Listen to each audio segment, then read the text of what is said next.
Podcast iniciando aqui mais um conteúdo enriquecedor para você, trazendo qualidade, trazendo temas relevantes para esse momento que vivemos em sociedade. Então, para nós iniciarmos o bate-papo de hoje, estamos aqui com a Tainá Gomes, mais conhecida como Tatá, que é a CEO, né, fundadora e CEO da Blue Edu.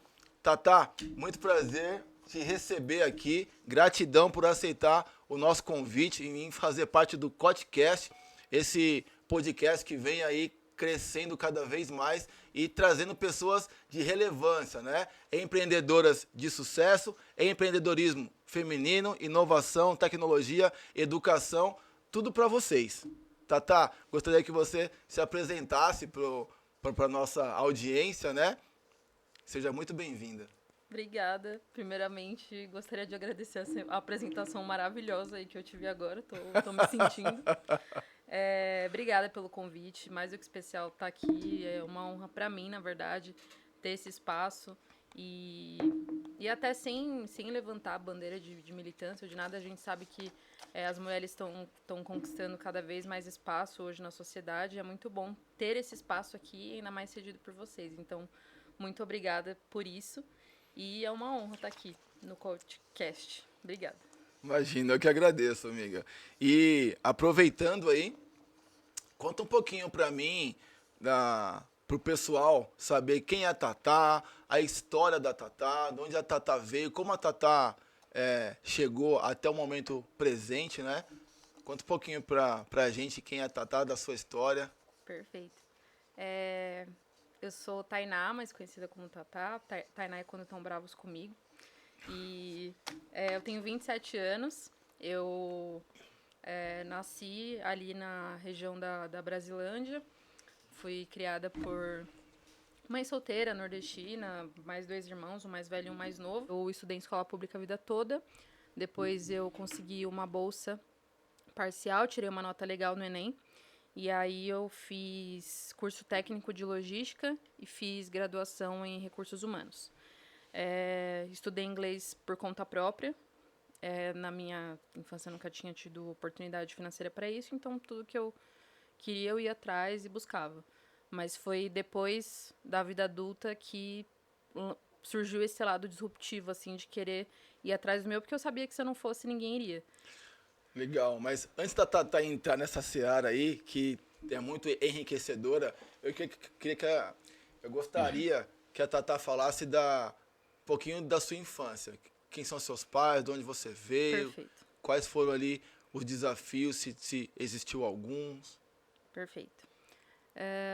Bom, eu nasci em 1995, no Hospital de Servidor Público de São Paulo. Mãe é servidora pública. Oh, Meu pai também, mas eles são separados. E aí eu tenho mais 2 irmãos. Um com 7 anos a mais, né? Eu tenho 27, e um com 1 ano e meio a menos. Sou a única filha menina, então a mais mimadinha. Brincadeira. vocês são em quantos? 3 filhos. 3. Isso. Eu sou a do meio. E aí, os meus pais se separaram quando a gente ainda era pequeno, acho que assim que meu irmão caçula nasceu. E ele deixou minha mãe, né, em carreira solo, criando nós. E aí foi quando a gente teve uma infância bem complicada. E hoje eu vejo que na época eu não via dessa forma, porque quando você vive uma realidade e você só conhece aquela realidade, pra você é a única que existe. O teu pai saiu de casa, então. Saiu. Na verdade, ele... Depois de um tempo, eu fui descobrindo que ele nem necessariamente morava com a gente. Ele aparecia às vezes. Uau. E aí, em época de, por exemplo, Dia dos Pais, Páscoa e tal, ele aparecia, dava alguma coisa e saía, né? E malimar a pensão. Inclusive, até falar uma coisa aqui que é bizarra, que eu conto para as pessoas e ninguém acredita. Meu pai já processou a gente pra gente devolver o valor da pensão. Você tá de brincadeira? É verdade?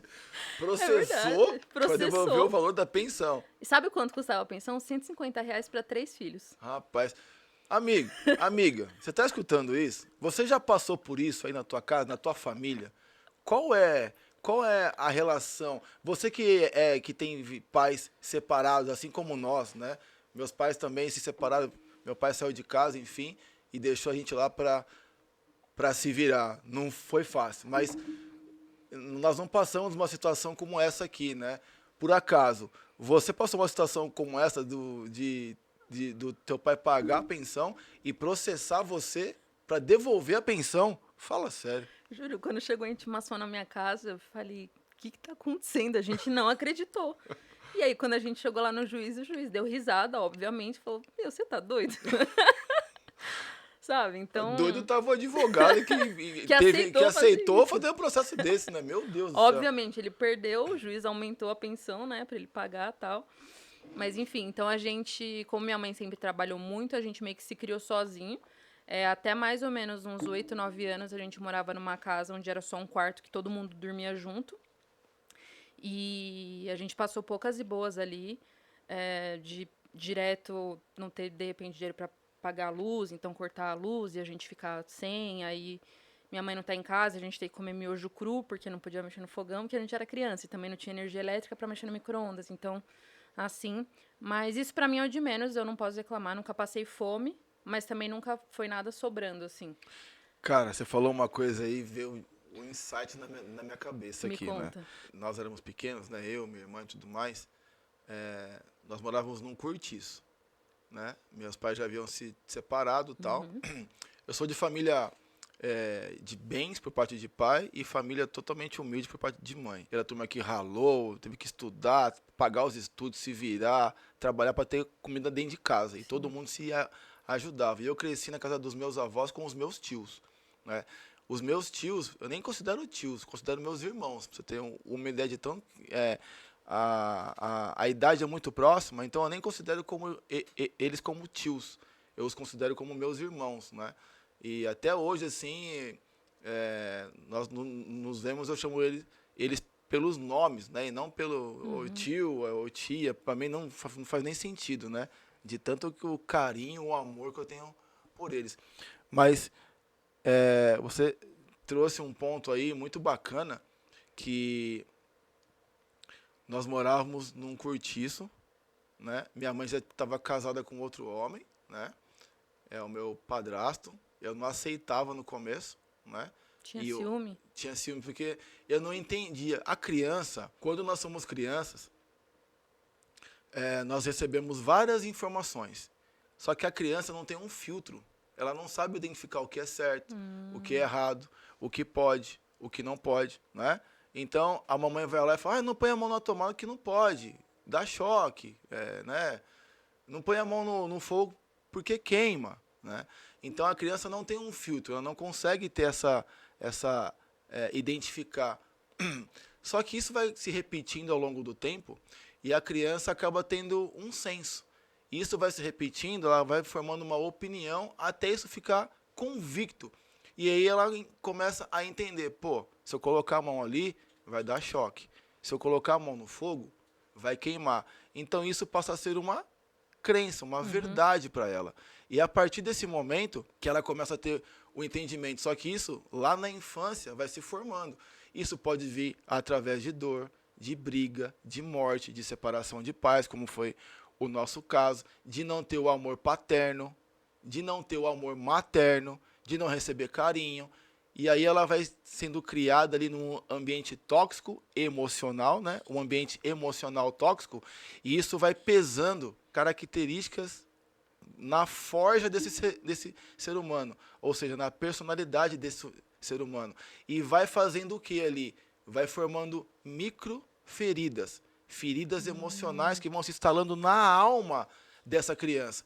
E aí quando essa criança cresce, ela vai procrastinar, ela tem medo de fracassar, ela tem medo de ser julgada, ela tem medo de falar em público. N coisas podem acontecer ali, entende?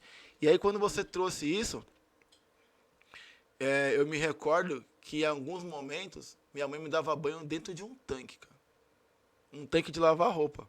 Eu tomava banho dentro de um tanque de lavar roupa. Olha, eu não lembro disso aqui há muito tempo. Você falou, para você ver como a memória lá no inconsciente, Verdade.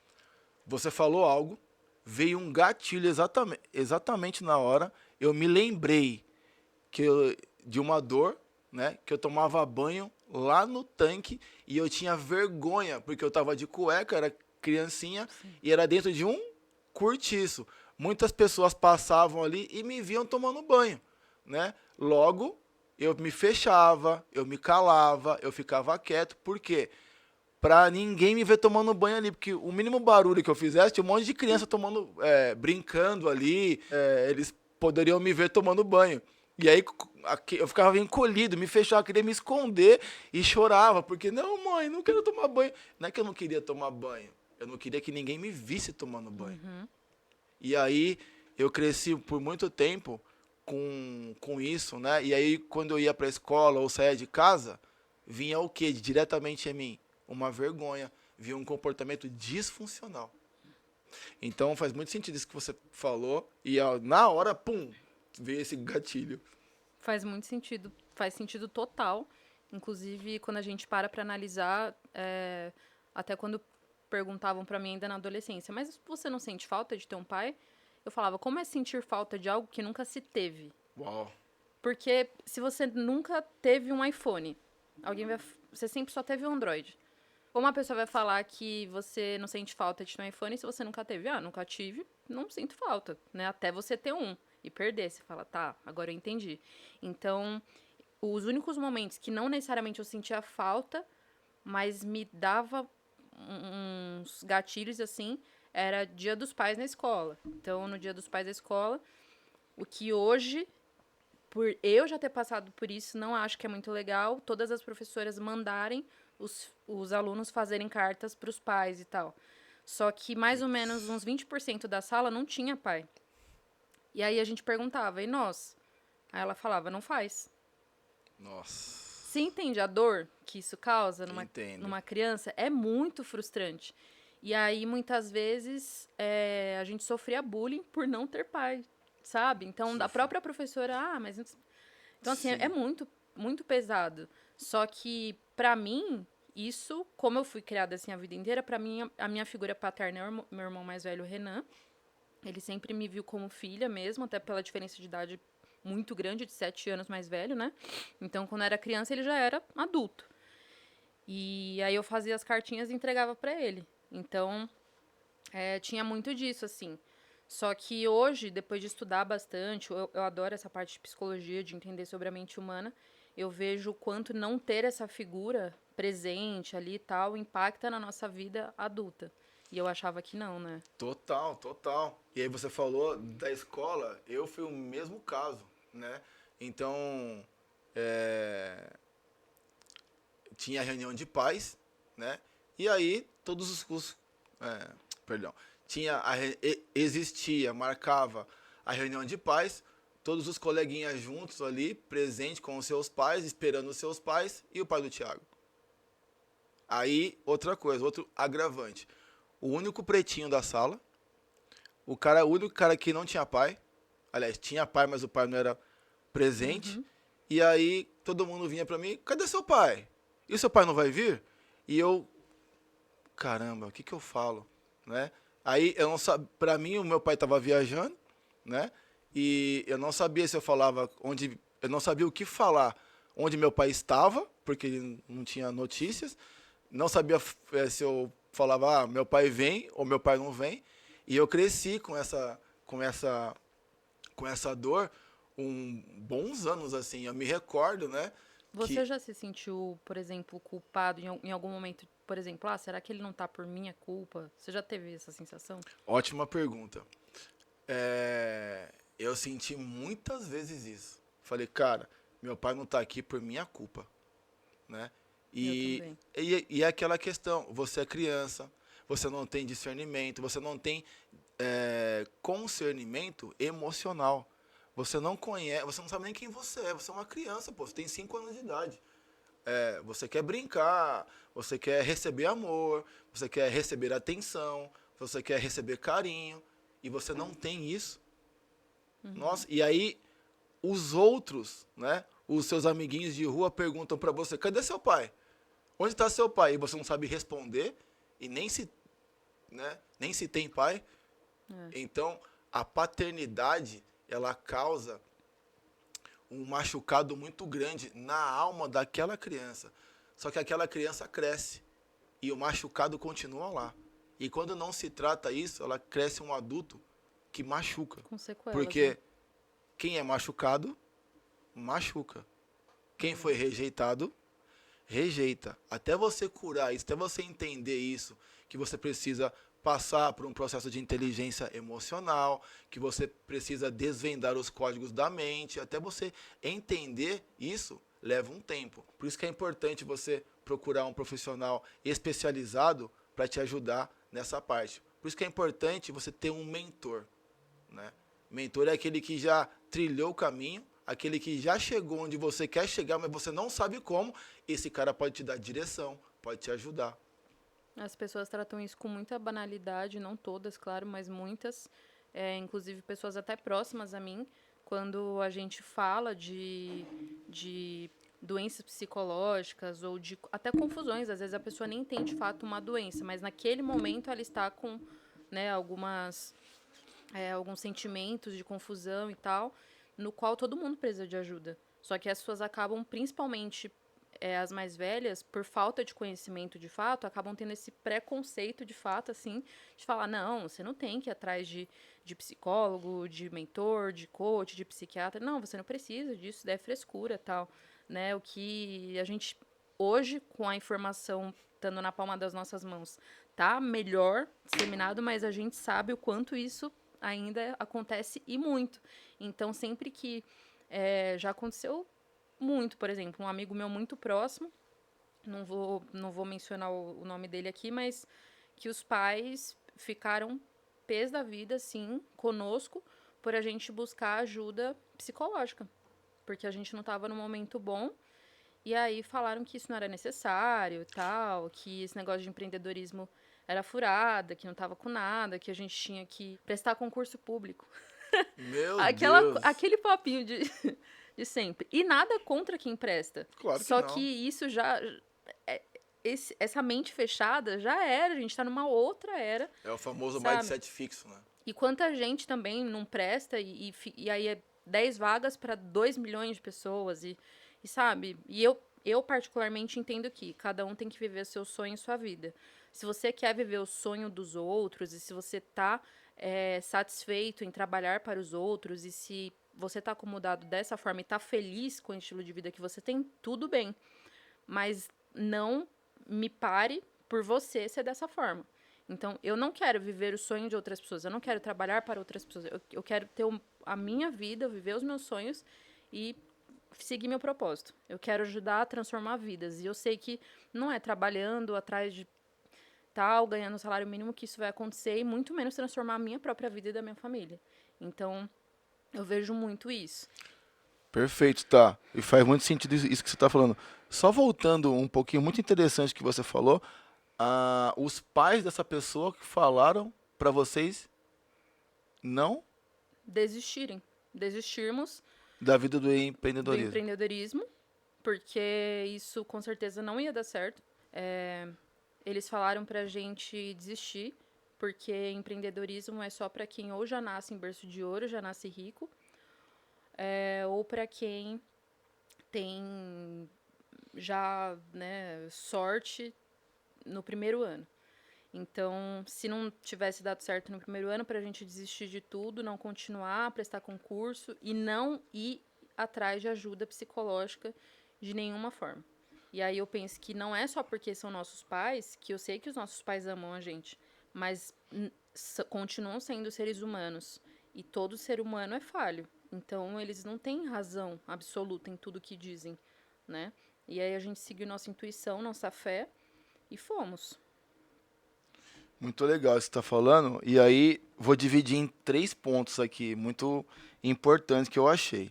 Primeiro, a opinião dessas pessoas, né? Empreendedorismo é para quem tem sorte, empreendedorismo é para gente rica, empreendedorismo não dá certo. Pô, se não desse certo, primeiro nós nem estaríamos aqui hoje, né? Primeira coisa. E aí, é claro que não vem de graça. É claro que precisa se esforçar, tem que trabalhar, tem que se empenhar. Não vai vir de graça. Ainda mais aqui no Brasil, né? Ainda mais aqui nesse país que nós, né, residimos. E tá tudo certo, né? Cada um tem uma linha de raciocínio, cada um tem uma linha de pensamento, mas, entretanto, nós vemos que se não fosse pelo empreendedorismo, o país não seria o que é hoje. Até poderíamos colocar, se não fosse o empreendedorismo, eles não estariam empregados. E o que eu vejo aqui, né? Eu vejo um pensamento, trazendo aí para o livro Mindset, e lá a autora coloca muito bem, né? Mindset fixo e mindset de crescimento. Aqui eu vejo pessoas e tem muitas no ecossistema que nós vivemos, pessoas com mindset fixo. O que é isso? O mindset fixo é aquela pessoa é essa pessoa que está falando, empreender não dá certo, mudar de carreira não dá certo, casar não dá certo, é ruim, é só dor de cabeça. Não, você está preso a um tipo de rejeição, ou a um tipo de abandono, ou a um tipo de alguma dor que você teve, e através dessa dor você está conectando, passando isso para outra pessoa, mas que não tem nada a ver com a sua vida. A vida dela é uma e a sua vida é outra. Então, isso aqui é um pensamento que eu costumo chamar de pensamento escravo. Pensamento escravo. Por que escravo? Porque ele te aprisiona dentro da sua EVR. O que é isso? Estrutura visual da realidade. Então, dentro da sua estrutura visual da realidade, dentro da sua mente, você tem esse tipo de convicção, esse tipo de crença, aquilo que você acredita, e aquilo para você tá certo, mas porque você passou uma dor, você passou talvez a perca de alguém, talvez uma frustração que não deu certo, né? E aí você adquire aquilo, traz para você como uma verdade. E aí você fala para o outro que isso é uma verdade. E aí o outro não tem estrutura emocional ou não tem esse discernimento para entender que isso aconteceu apenas com aquela pessoa. Vira um efeito manada. Né? Vira um efeito manada. E ela fala para o outro, que fala para o outro, e vai contagiando, vira um contágio social. Isso leva para dentro de casa, e afeta o marido, e afeta os filhos. Então, isso traz aí o quê? A gente denota uma repetição de padrão. Né? E tá tudo bem. Vou dar um time aqui para fazer um corte já. E tá tudo bem. Agora, essa repetição de padrão acontece de onde, né? Como você trouxe muito bem aí, né?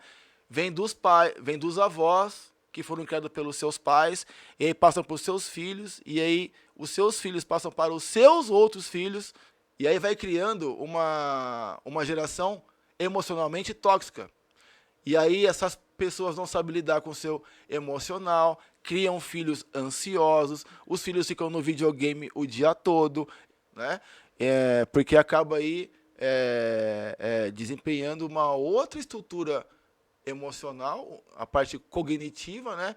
E aí você pode até viciar através de alguns hormônios, né? Que os jogos são criados para manter a pessoa ali, para manter a pessoa jogando ali. Então, tem aquele instinto de competição. Quanto mais eu ganho, mais eu quero ganhar. Quanto mais eu estimulo o meu cérebro, mais eu quero jogar. Vai liberando ali serotonina, né? Ocitocina, e vou ficando viciado ao jogo. Então, a quantidade, né, é o período de tempo que a pessoa fica lá que prejudica. E não jogar. Jogar é lúdico.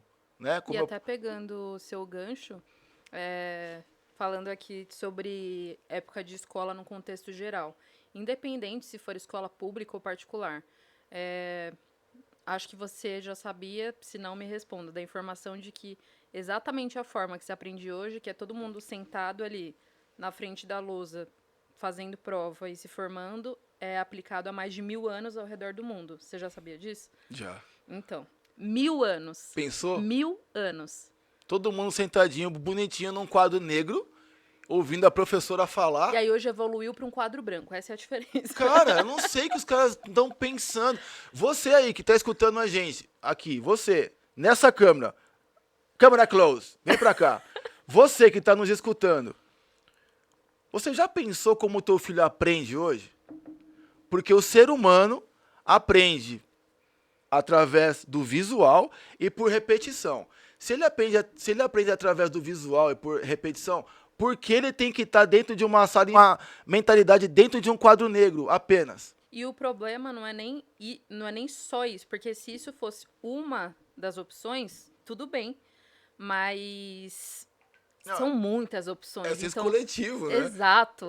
Então, assim, não tem problema ter isso, a não ser que essa não seja a única opção. Então, assim, eu até brinco, né? Aristóteles aprendia assim. Gente, Aristóteles, né?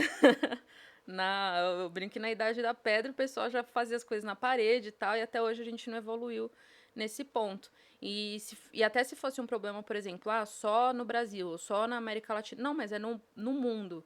Né? Então, como a gente resolve isso? Porque eu falo por mim mesma e por todas as pessoas que eu já perguntei, tanto professores quanto alunos, sem exceção. E isso eu entendo porque o tanto de escola pública e particular que eu já rodei, de todas as classes sociais diferentes que você possa imaginar, até escolas que a mensalidade chega a 10 mil reais por mês, né, que é o que uma pessoa numa situação de vulnerabilidade social ganha em um ano. É o seguinte, você vai lá, você memoriza aquela coisa, e aí você faz uma prova, aplica aquilo que você memorizou e passa de ano. E aí você pergunta para aquela pessoa, depois de 10 anos, o que é aquilo? A pessoa não vai saber te responder. Esse é o nosso ensino. Ela não aprendeu. Ela memorizou, passou de ano e é isso. E isso no mundo todo. Então, quando eu lembro que eu nunca me achei, eu nunca me senti burra, mas eu já me achei burra em alguns momentos. Eu até sofri bullying na escola em alguns momentos, porque eu sempre fui muito boa em seminário. Se você falasse, estuda tal conteúdo e faz um seminário sobre, eu tirava 10 em todos. Mas se você falasse em trabalho também. Mas em prova, péssima, porque eu tenho memória ruim e sempre tive, né? E eu sei que tem muitos alunos, é uma gama de inteligências e de inteligências diferentes mesmo, que cada aluno ali tem. Sim. Então, como eu consigo dar uma solução só para tantas realidades diferentes? E aí que entra, ok, eu vou passar uma coisa na lousa, vocês vão copiar, vocês vão memorizar, vocês vão fazer a prova e tudo bem. Então, eu sofria bullying porque na hora de fazer a prova de física, eu ia muito mal. Mas na hora de fazer a redação de português, eu era a melhor da sala.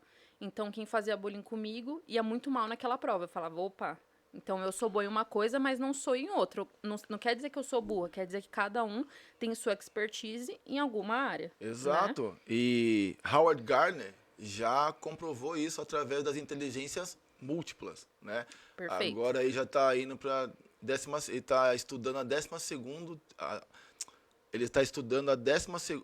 12ª. Bom, vamos voltar aqui. Perfeito, Tata. E Howard Gardner já comprovou isso através das inteligências múltiplas, que é onde ele fez uma pesquisa e entendeu que o ser humano tem vários tipos de inteligências. E ele já está até estudando a 12ª inteligência. Ainda não está comprovado porque está em pesquisa. Inclusive, eu faço aqui, né, nos meus atendimentos, o teste das inteligências múltiplas. E ali, falando nisso, você sabe qual tipo de inteligência você tem? Qual tipo de inteligência você se destaca? Qual é o seu talento maior? Você tem esse conhecimento? Aqui nós temos, então, você pode ter a inteligência musical mais desenvolvida, você se torna um músico, um baterista, um guitarrista, entre outros instrumentos. Você pode ter a inteligência interpessoal mais aflorada, você pode ter a inteligência pessoal, entre outras tantas. Pesquisa lá, Howard Gardner, inteligências múltiplas. Dá uma olhada. Eu queria trazer aqui, antes da gente entrar nesse tema, queria falar aqui sobre... Eu entendo que a sorte, ela se constrói. Eu tenho esse conceito. Concordo. Pra mim.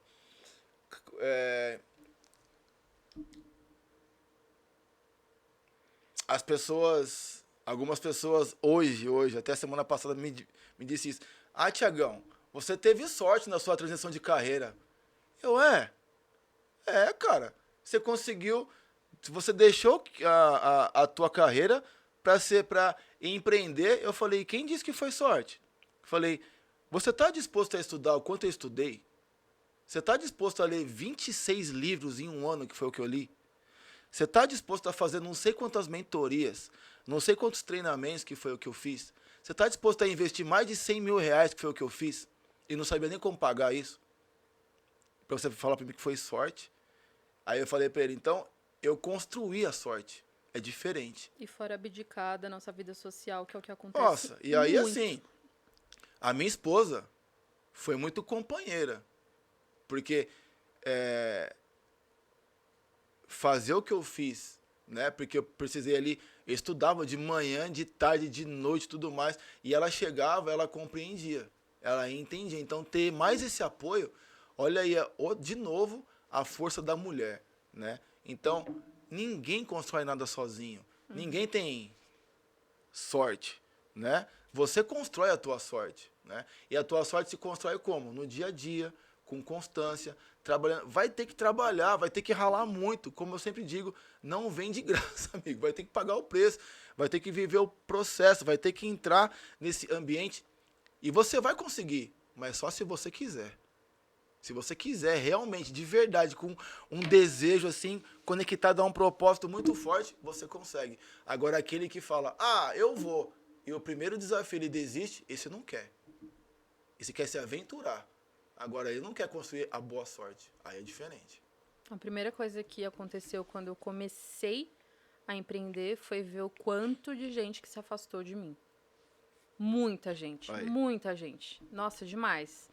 E eu via que... E a gente sente, né, tá? Sente, e a gente também entende que, cara, claro, a gente tem que curtir a vida na nossa juventude e tal, a gente tem que realmente, a vida é uma só, tudo mais, mas tem um momento que não dá mais pra viver só disso, a gente tem que ir atrás do nosso futuro, porque senão ninguém vai fazer por nós.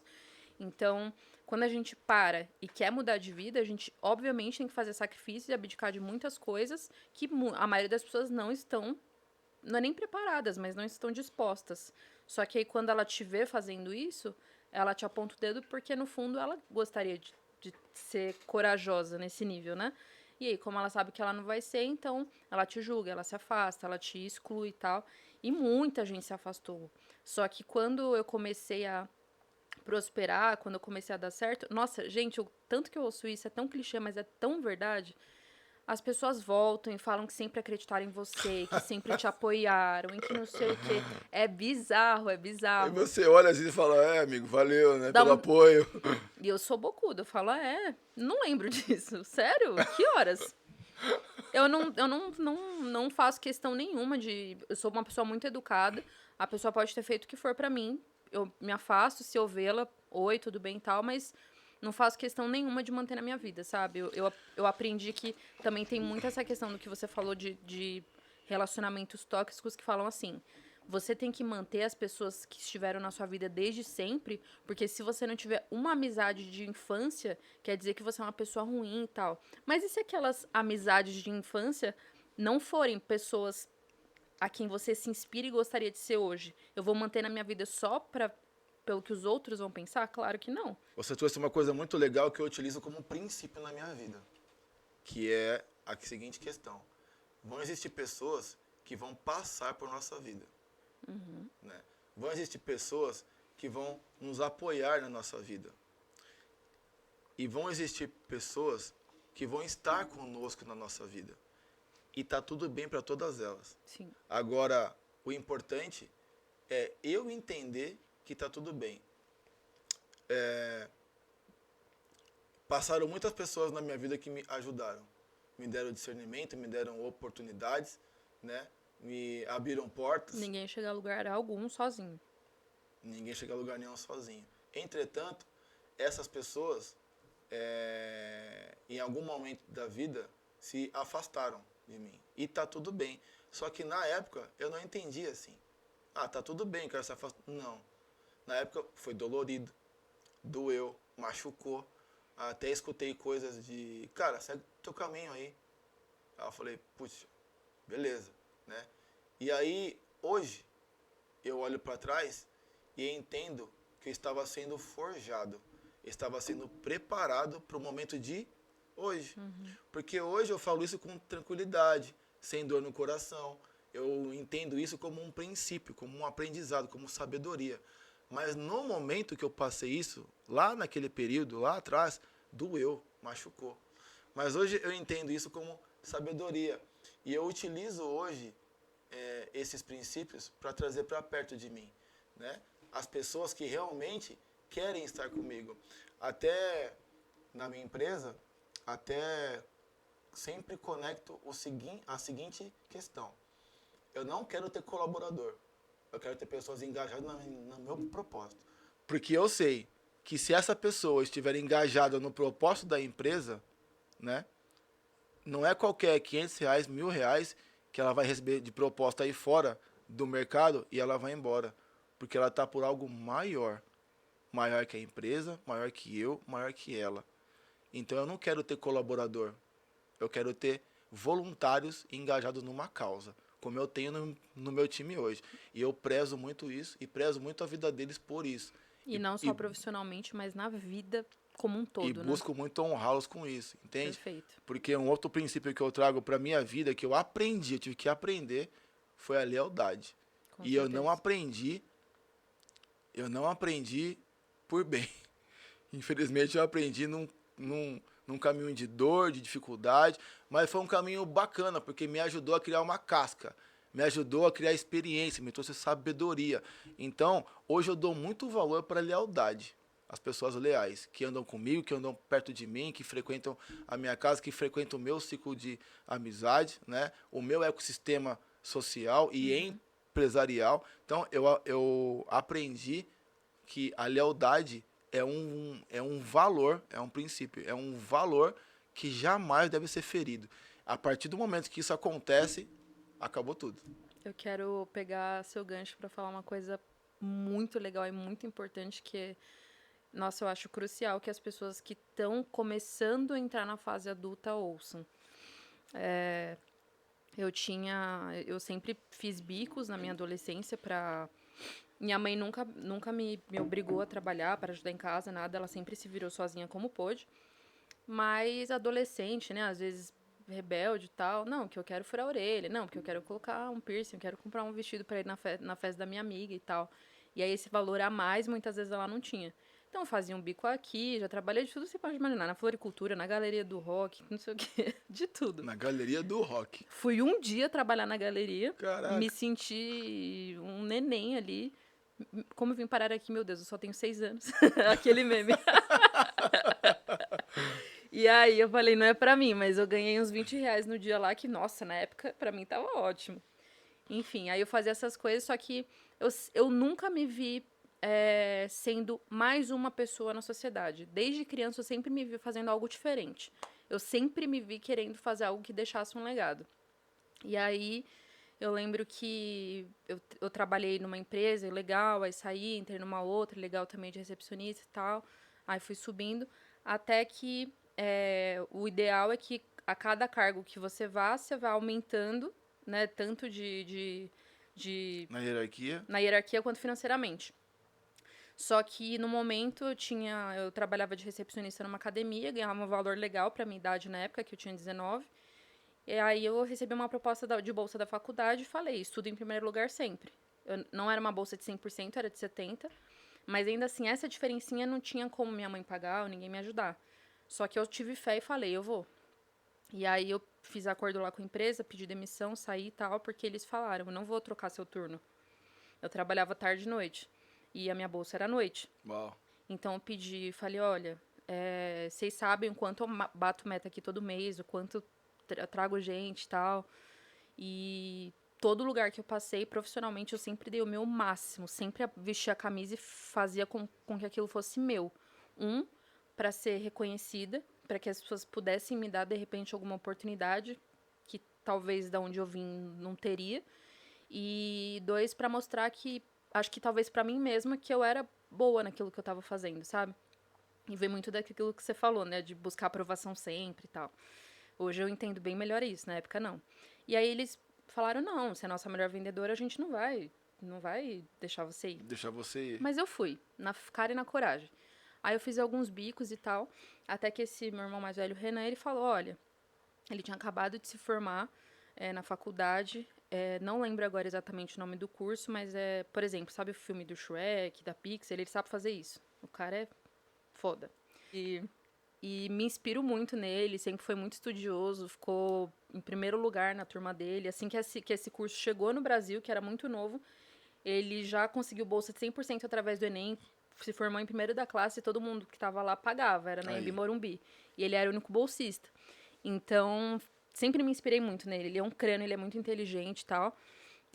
Diferente de mim, ele é frio, misterioso, eu sou matraca, né? Então, faço amizade com o porteiro, com todo mundo. E aí ele falou, olha, eu consegui um emprego, sou coordenador de uma startup de tecnologia educacional. Aí eu falei, o que é startup? Aí ele falou, isso foi acho que em 2017. Aí ele falou, não, é isso e tal, mas assim, é pra vendedora. E você vai ganhar R$800 por mês. Aí, sendo que eu ganhava 2.000 e pouco antes. Aí eu falei, putz, nossa, vou ter que regredir muito. E tanto o status, né, que mexe também com o nosso... Todo mundo tem ego no final do dia, né? E principalmente quando a gente é mais novo, a gente quer mostrar pros amigos, olha, eu consegui um emprego de não sei o que lá, né? Então, eu não queria falar, nossa, consegui um emprego de vendedora pra ganhar R$800. Mas quando ele me falou da oportunidade de crescimento na empresa e de quem estava por trás, que até gostaria de citar os nomes aqui, Jaime Nigri, Joseph Nigri, ele falou... Faz um convite para eles estarem aqui no podcast.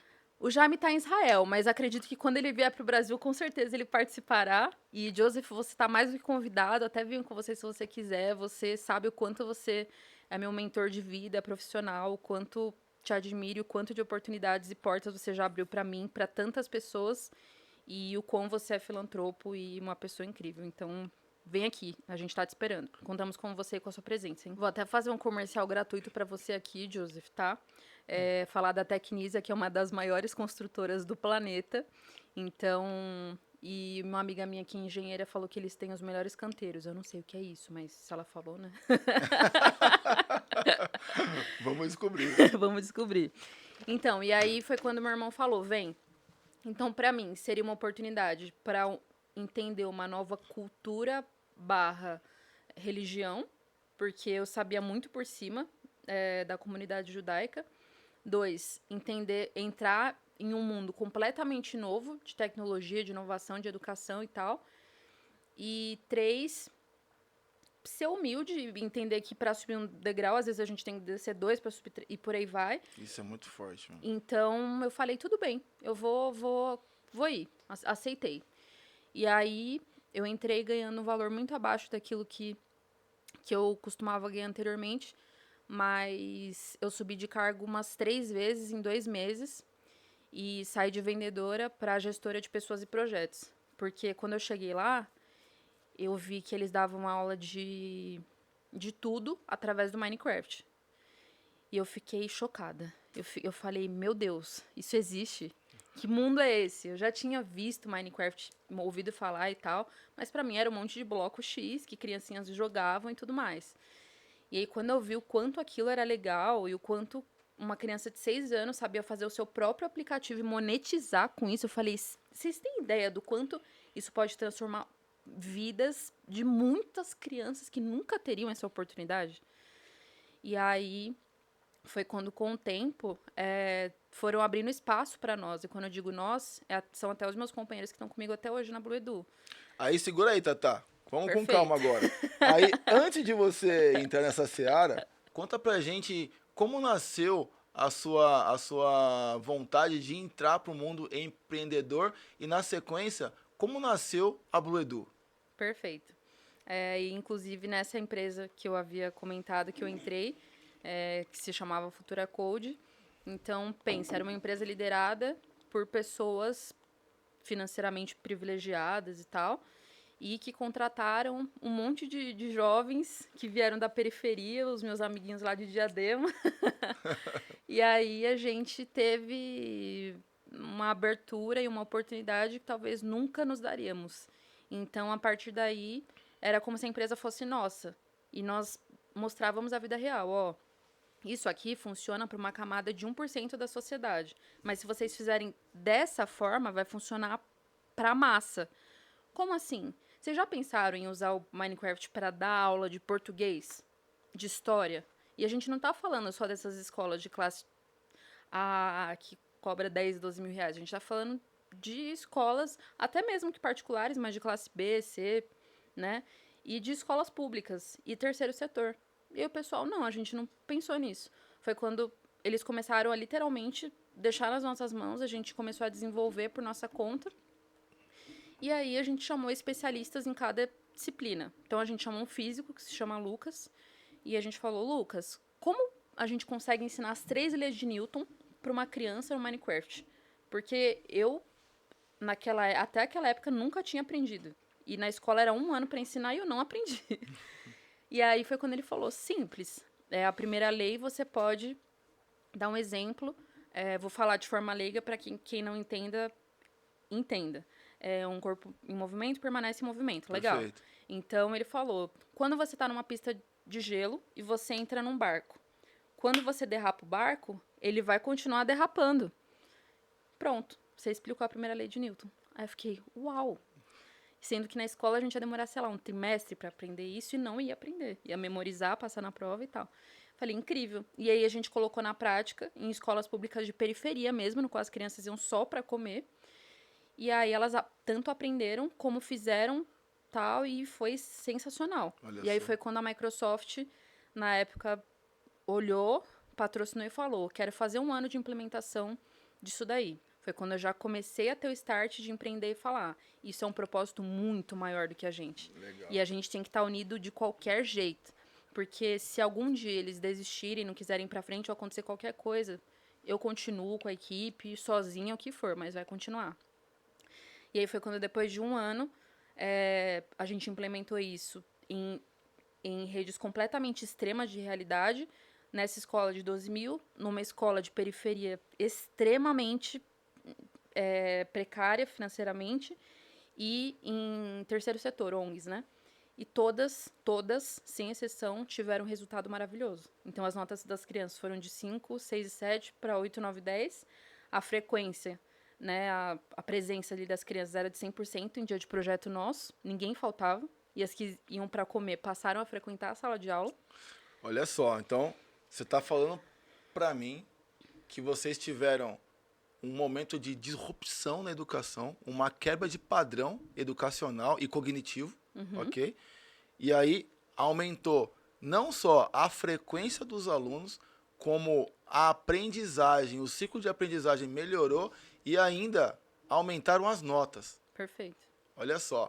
Então, você que está nos assistindo aí, entenda, você precisa quebrar padrões repetitivos, padrões tóxicos, padrões cognitivos que te levem, e não precisa ser algo grande, algo gigante. Você pode começar, sei lá, quebrando aí a preguiça, fazer uma atividade física, talvez fazer uma dieta, acordar 1 hora mais cedo, meia hora mais cedo, ler 2 páginas de um livro. Você precisa quebrar padrões. Quando isso acontece, olha o resultado.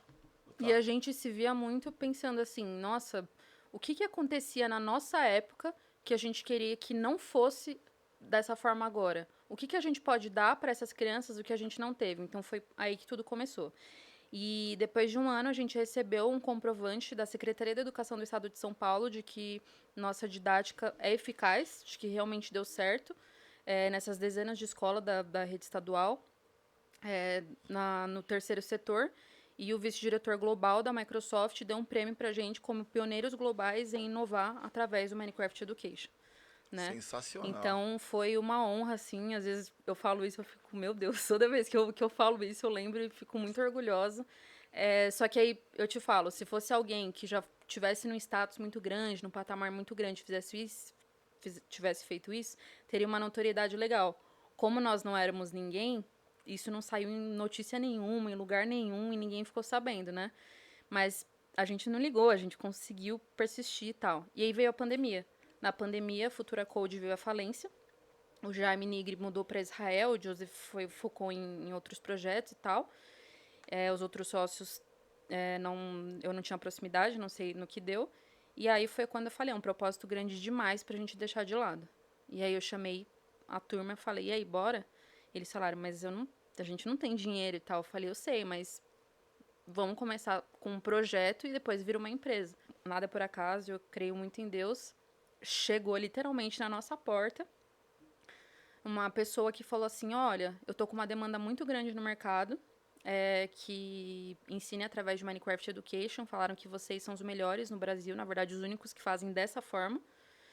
E não tem quem dar aula, porque a Futura Code fechou e tal. E agora? Aí eu olhei pro pessoal.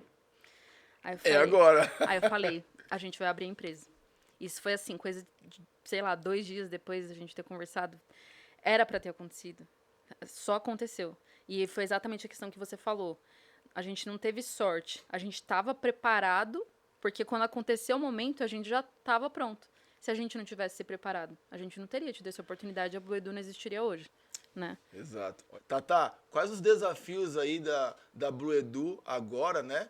E como foi para você, mulher, entrar nesse mundo de tecnologia, esse mundo tech de inovação?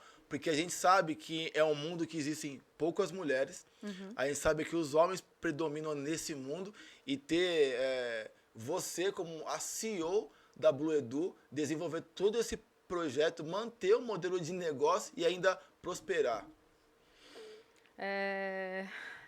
Sendo muito sincera, não é nem um pouco fácil. Não é um leão por dia, nossa, 50, mais ou menos, assim. Eu, de verdade, teve... Vou colocar um gancho aqui, vocês vão entender o porquê. Teve uma fala lá no filme da Barbie X, que uma mulher simplesmente despeja tudo que tá na mente dela. Eu não vou dar spoiler aqui pra quem ainda não assistiu, mas ela só fala, porque a mulher pensa isso, isso, isso, isso, isso, e ela passa por isso, isso, isso, isso, isso. Mas quando ela fala, só dela pensar, ela já se julga pensando, nossa, será que eu tô exagerando? Será que eu tô me vitimizando? Será que eu tô sendo injusta? Será que realmente é isso mesmo? Será que eu não, sabe, que eu não tô na paranoia? E muito menos quando você expressa isso, principalmente pra um homem, ele nunca vai saber o que é isso. Nunca. Por mais empatia e tal que ele seja, por exemplo, eu nunca vou saber o que é sofrer racismo. Então eu posso imaginar a dor que seja, né? Meu pai é negro, meus irmãos são negros, minha mãe é branca, eu nasci branca e meus irmãos sofreram racismo e eu não. Por eu ter estado perto ali, eu imagino como é e senti a dor que eles sentiram, tal, mas eu não sei exatamente como funciona. Então, um homem nunca vai saber o que é ser uma mulher e estar na pele de uma mulher. Então, diariamente, sem exagero algum, eu sofro machismo mesmo, e carudo e tal. Às vezes eu fico orgulhosa e me acho a top do lugar quando eu sou a única mulher ali que eu falo, legal, um monte de cara e mais velho, que não sei o quê. E eu sou a única menina, né, no modo de dizer, na casa abaixo de 30, do sexo feminino aqui e tal, CEO da minha própria empresa, e me orgulho, assim. Só que a maioria das vezes isso é visto com maus olhos por muita gente. Já passei por situações em que a gente foi dar um treinamento X patrocinado para 100 educadores e aí eu tava com o uniforme da minha empresa. E aí um cara, que era um superintendente, alguma coisa assim lá desse local, ele chegou em mim e falou assim, você não pode passar um café lá pra mim não, antes que comece? Aí eu falei, claro que eu posso. Quer mais alguma coisa? Aí ele, você sabe que horas vai começar, tal? Aproveita e me traz uns biscoitinhos. Eu fiz questão de ir lá, tal. Aí atrasou 2 minutos que eu fui fazer as coisas pra ele e entreguei. Sim. Aí os meus sócios, né, os colaboradores que trabalham comigo, todos homens, estavam lá na frente se apresentando até que eles falaram, e agora a gente quer apresentar a CEO da empresa. Pode entrar. O cara ficou assim. Que maravilhoso isso, cara. Você entende que eu não precisei fazer nada para calar a boca dele? Exato. Então, e às vezes a lei daquilo que você colhe, aquilo que você planta é tão rápido, né? Lei da semeadura. Perfeito. Então, assim, todos os dias, de verdade, em muitos momentos eu entro numa sala onde só tem homens, muitos me respeitam muito mesmo. Até queria dar aqui um parabéns para todos que estão nessa sala, porque desde o primeiro segundo que eu pisei aqui, eu me senti de igual para igual e muito respeitada e muito acolhida e gostaria que em todos os lugares fosse assim, mas não são. Já aconteceu de eu dar eventos da minha empresa, no qual os caras que entravam dentro do meu lar me desrespeitavam, faziam piadinhas com conotação sexual e tal. E muitas vezes você tem que só engolir, fingir que não é com você e seguir. Mas aquilo vai criando feridinhas que vão te trazendo um certo trauma, né? Tem muitas vezes que acontece de eu chegar numa reunião e a empresa é minha. E aí o cara que quer fazer uma parceria comigo, que quer virar nosso cliente ou que quer fazer alguma coisa, só responde se tiver um outro cara na reunião também. Nossa, E ele meu não Deus. deixa isso, e não é subentendido, não é fonte voz da minha cabeça, ele realmente deixa claro. Mas não tem nenhum homem mais velho, tal, mais maduro, que eu possa ter essa conversa. Então, sabe, e aí A vem. mulher madura e a mulher mais velha está aqui, amigo. É comigo que você vai ter essa conversa, né? E é muito frustrante, é muito triste mesmo ver que tem isso super enraizado. E até ouvir de outras mulheres isso, que é o pior ainda. Mas a gente só vai conseguir enfrentar isso fazendo e acontecendo. E inclusive, para fechar, sobre Harry Potter, a J.K. Rowling, a história dela, né? Que ela falou que não ia colocar o nome dela feminino na capa do livro, porque senão ninguém ia querer comprar, ia ter pouca venda. Então ela teve que deixar Olha só. abreviado J.K. Rowling, porque iam pensar, foi um homem que escreveu, então foi um sucesso de vendas. Quando ela foi fazer a primeira assessoria de imprensa lá, aí foi aparecer uma mulher, e todo mundo ficou, como assim? Não foi um homem que escreveu o livro? Daí ela falou, não, e ela contou a história. Porque ela falou, tá vendo? Se tivesse sido um homem, teria sido Best-seller de cara. que Né? foi que aconteceu. Mas se ela tivesse se anunciado, não teria sido. Talvez não teria acontecido. E aí a gente volta para aquela história que eu estava dizendo aqui, né? A mente escrava, né?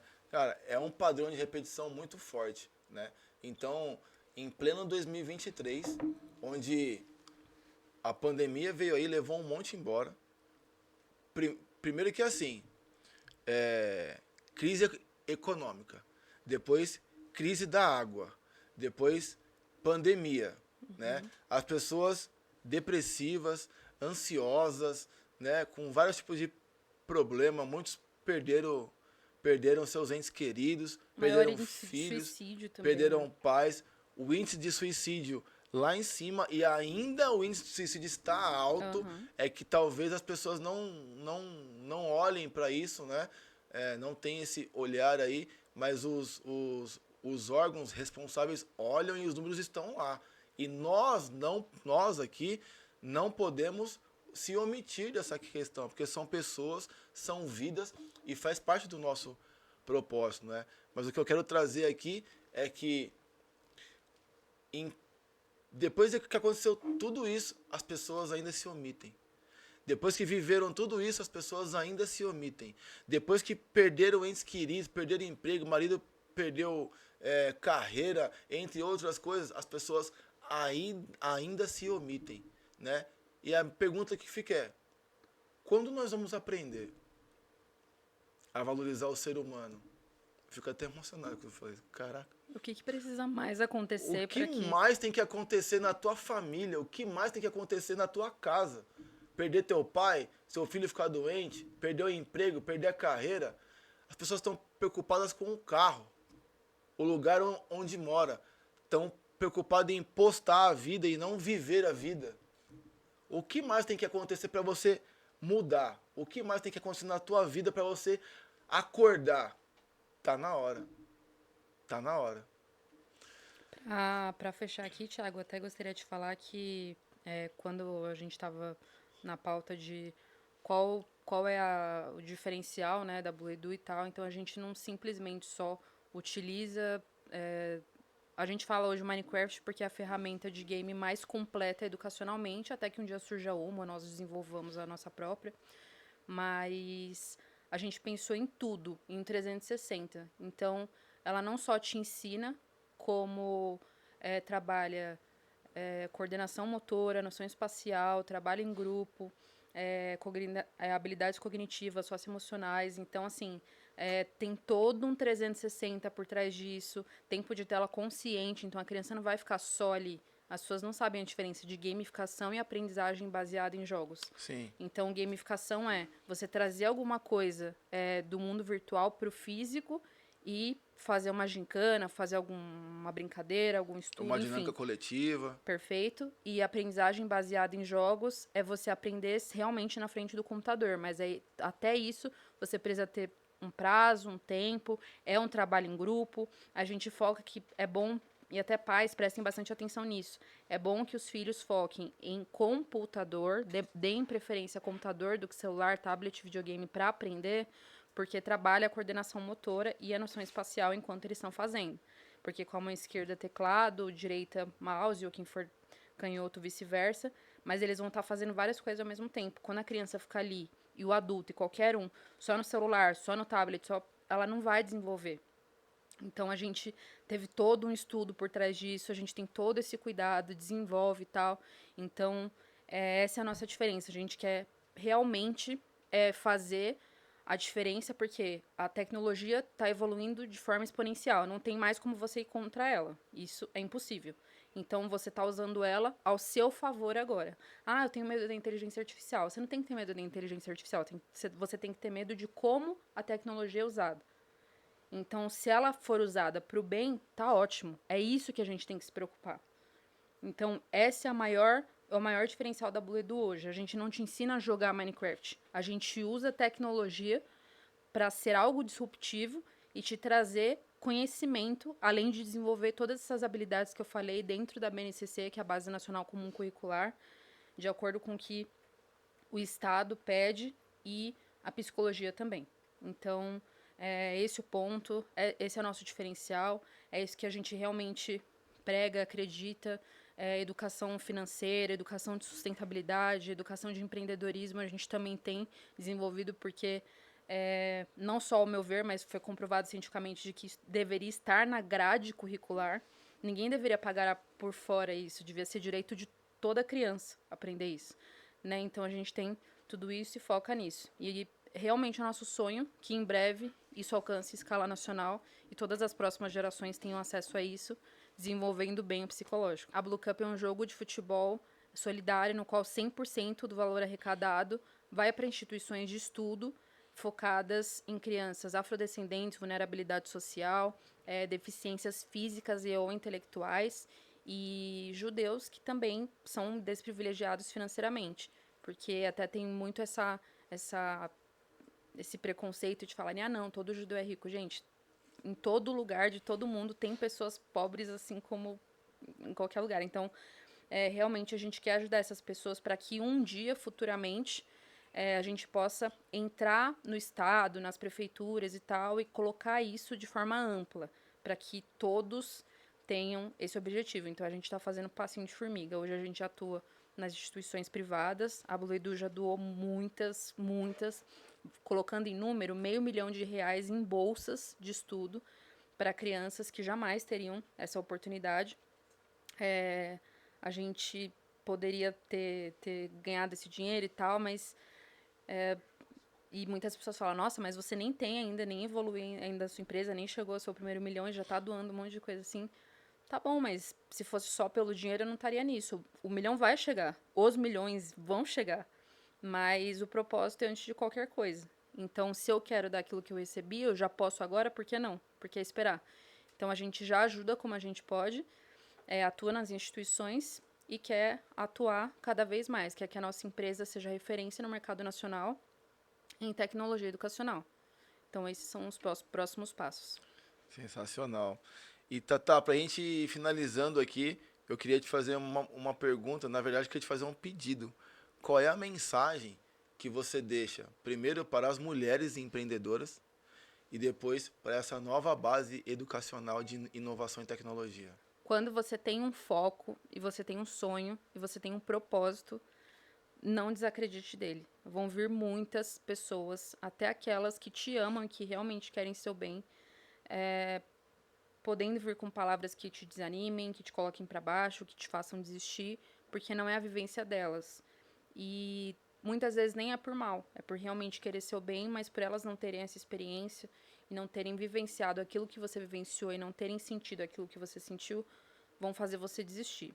mas a maioria é de quem nunca construiu nada te dando dica de construção de alguma coisa. Então, siga a sua intuição antes de qualquer coisa, mas sempre com os pés no chão. Então, haja com coração, haja com propósito, entenda que é o que eu sempre falo, o dinheiro, ele vem. Dinheiro é consequência do fruto de um bom trabalho. Ponto. Você vai ganhar dinheiro. Tudo tem sua hora, tudo tem seu momento, mas nada na vida é fácil. Absolutamente nada. Nós, mulheres, geralmente, estamos sempre em cargos menores e tal, e hoje eu vejo muito que as próprias mulheres se colocam nessa situação por medo de passarem por muitas coisas dessa que eu passo, que eu citei, situações de machismo, de preconceito e tal, mas não tenham medo, porque se vocês não fizerem, quem vai fazer? E quem vai revolucionar? E muitas pessoas falam, mas o governo, não sei o quê. Para de ficar dependendo do outro, para de arrumar desculpa, faz você. Começa por você.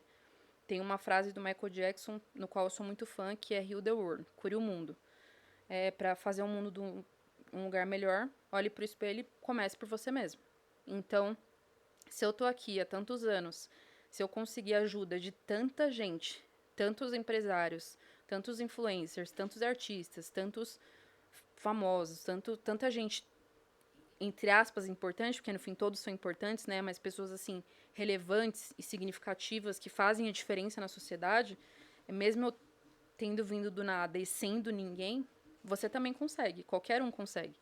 É só você realmente persistir. Não desista, não ligue para as pessoas pessimistas que só porque elas não conseguirem, você não vai conseguir.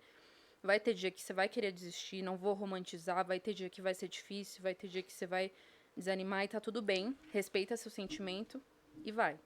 Até ano passado, o governo federal tinha implementado que tivesse período integral em todas as escolas públicas do Brasil. Assim que iniciou esse ano, isso foi vetado. Não porque não é algo legal, na verdade foi comprovado cientificamente e pedagogicamente de que essa é a melhor forma de se desenvolver o cérebro e todas essas habilidades, mas o Brasil hoje ele não tem preparo para isso. Então, se uma escola que às vezes não consegue nem professores para todas as aulas, porque às vezes o aluno fica com aula vaga diversas vezes porque não tem um professor de química, de física e tal, como que a gente vai ensinar empreendedorismo, sustentabilidade, tecnologia e marketing no que seriam as eletivas no período da tarde se a gente não tem nenhum básico? Então, acredito eu que tenha sido cortado por isso, mas ao mesmo tempo acho muito triste, porque, poxa vida, todo mundo mesmo, e até eu falando agora como empresária, quanto imposto a gente paga? Jesus amado, é muito imposto, é muita coisa. E a gente se pergunta, esse dinheiro tem que ser bem colocado. Meu Deus. Tem que ser bem colocado. Então, assim, se realmente o Brasil, acho que é um dos países com maior imposto do mundo. Acho não, tenho certeza porque eu pesquisei e realmente já chegou a ser o maior imposto do planeta. Então, se realmente fosse bem utilizado, principalmente no que tange o principal ali, que é educação e saúde, nós seríamos um país de primeiro mundo, com certeza. Então, pessoal, parem de julgar quem está querendo inovar, quem está querendo usar a tecnologia para o bem, quem está abrindo seu comércio, quem está querendo ser fotógrafo, cantor e tal. Cada um tem que seguir o seu caminho. Mas a educação é a base de tudo. A educação não é só escola.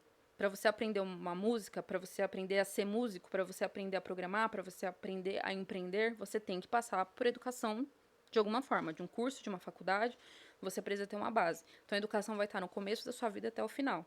Se você não se dedicar a isso, nada vai acontecer. Então, para de olhar para o outro, olha para você. Para de focar no outro e foca em você. As coisas vão acontecer. E é o que nós falamos sobre melhoria contínua, né? Mas isso é tema para uma outra oportunidade. Nos vemos em breve.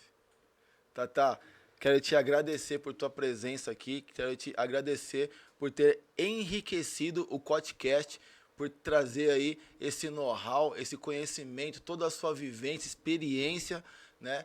E trazer aqui a sua sabedoria para que possamos aí aprender com você e com as mulheres empreendedoras desse país cada vez mais. Gratidão. Muito obrigada. E como já dizia aquele meme Vamos, galera, mulheres. Estamos juntas nessa e a gente tem que cada vez mais se apoiar. Muito obrigada pelo espaço e que isso incentive cada vez mais gente, né? Gratidão. Amém. Márcio, muito obrigado pela presença. Agradeço do fundo do coração. Foi incrível estar aqui. Parabéns, viu? Vamos levar Pra essa nós. causa para longe. Amém. Se Vai Deus ter que quiser. virar fronteiras essa causa.